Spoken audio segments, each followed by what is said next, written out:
Hello दोस्तों, love 23 land दिल से बाय नीलू को इतना प्यार देने के लिए तहे दिल से शुक्रिया। मैं हूं नीलू शर्मा। जिस तरह आप मेरी कहानियों को पसंद कर रही हैं, उससे मुझे मोटिवेशन मिल रही है कि मैं और भी अच्छी से अच्छी कहानियां आपके लिए लिखूं।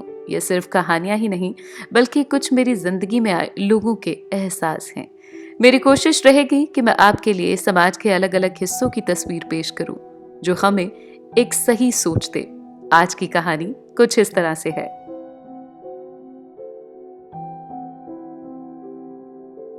इंसान की ख्वाहिशें कभी नहीं मरती, चाहे पूरी उम्र निकल जाए। वो दिल के कोने में दबी सी रह जाती है, चाहे पूरा हो सके या नहीं। पर जिंदगी के अंतिम समय पर भी वो जो ख्वाहिश है, याद जरूर आती है। आज की कहानी ख्वाहिश पर ही है, ऐसी ख्वाहिश जो अंतिम समय में गुरदीप को याद आई। ये कहानी है गुरदीप कौर की। जलंधर के नजदीकी गांव की रहने वाली गुरदीप शादी के बाद अमृतसर में रही। करीब 10 साल पहले पति की मौत के बाद वो सब कुछ बेच बाच के अपनी बेटी रीमा के साथ मोहाली में रहने लगी। रीमा जानती थी माँ का जीवन अपने आखिरी पड़ाव पर है। एक शाम भावुक हुई रीमा ने सामने बैठी माँ से पूछा, जिंदगी में मलाल तो नहीं? किसी चीज के लिए आपको कोई चाहत जो बाकी रह गई हो? कहीं आने जाने का, कुछ करने का, कोई जगह देखने की इच्छा हो तो माँ मुझे बता दीजिए। उस दिन रीमा अपनी माँ का मन टटोल रही थी। वो चाहती थी उम्र के इस पड़ाव पर माँ की अगर कोई आखिरी ख्वाहिश बची है तो वो उसे पूरी कर सके। परंतु माँ ने जो जवाब दिया, उसकी उम्मीद रीमा को भी नहीं थी। गुरदीप ने कहा, जिंदगी में मैंने बहुत कुछ देखा है और पूरा भी किया है। बस एक ही मलाल है मेरे दिल में। मैंने इतनी लंबी उम्र गुजार दी, पर मैंने अपनी जिंदगी में 1 रुपया भी नहीं कमाया।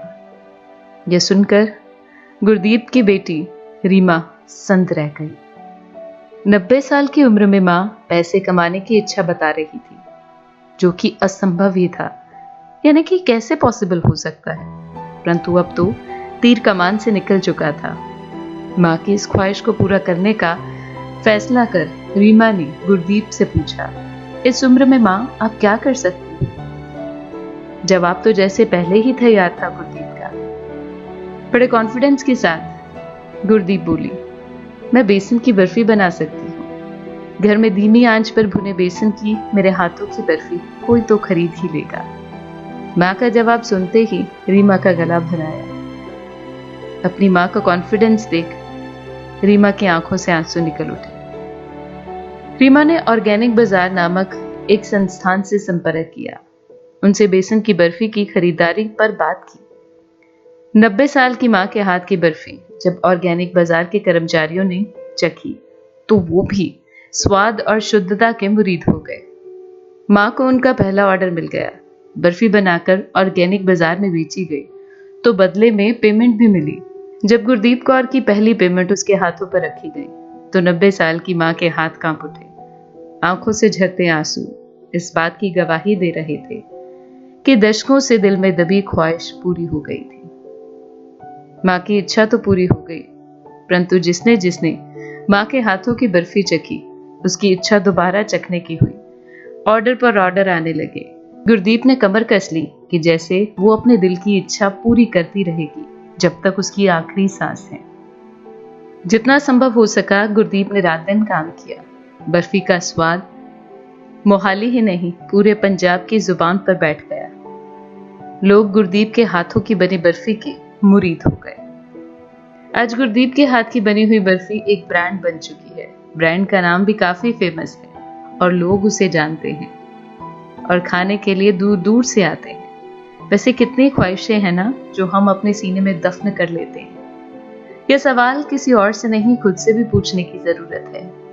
न जाने कितनी ख्वाहिशें हैं जिन्हें पूरा करने के लिए हम समय का इंतजार करते रहते हैं कि वो समय आएगा जब हम अपने सपनों को, अपने ख्वाहिशों को नई उड़ान देंगे। पर पता नहीं क्यों वो समय आता ही नहीं। हम उस समय का इंतजार ही करते रहते हैं, क्योंकि वो समय आता नहीं, उस समय को लाना पड़ता है। 90 साल के गुरदीप से हमें कुछ सीखना होगा। बेशक लजीज बर्फी बनाना ना सीख सके, परंतु दिल के कोने में दबी उन ख्वाहिशों को पूरा करने का जज्बा और जुनून सीखना जरूर होगा। अगर आपके दिल की भी कोई ख्वाहिश अधूरी रह गई है या उसे पूरा करने का दिल में ठान ली है तो मुझे जरूर बताइए।